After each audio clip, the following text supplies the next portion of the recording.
Đầm lại Bitcoinអាចនឹងឡើងដល់$120,000ទៅ$140,000មុនពេល altcoin season មកដល់តម្លៃ Bitcoin បានឈានដល់កម្រិតខ្ពស់$11,000នៅព្រឹកម្សិលមិញដែលជំរុញធ្វើឲ្យមានការកើនឡើងតម្លៃនៃរូបិយប័ណ្ណឌីជីថលផ្សេងៗនៅក្នុងទីផ្សារ crypto ក្នុងចំណោមនោះ Ethereum បានកើនឡើង 7.46% ក្នុងរយៈពេល24ម៉ោងកន្លងទៅដែលជាដំណើរការល្អបំផុតហើយកាក់ Solana ដោយឆ្ភាន់នឹង ADA ក៏បានកើនឡើងច្រើនជាង 5% ផងដែរលើពីនេះពាណិជ្ជកម្មរវាងសហរដ្ឋអាមេរិកនិងចិនហាក់ដូចជាកំពុងរីកចម្រើនយ៉ាងរលូនហើយក្រុមហ៊ុននៅតែបន្តប្រកាសអំពីការទិញ Bitcoin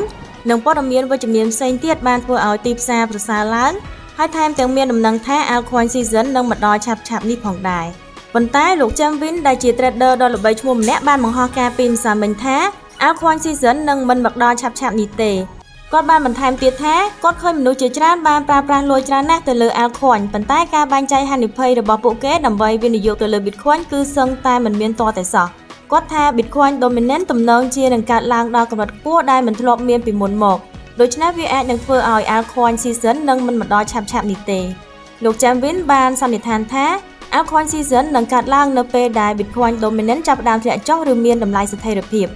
ប៉ុន្តែគាត់គិតថា altcoin season នឹងមកដល់នៅពេលដែលតម្លៃ Bitcoin ឡើងដល់យ៉ាងហោចណាស់$120,000ទៅ$140,000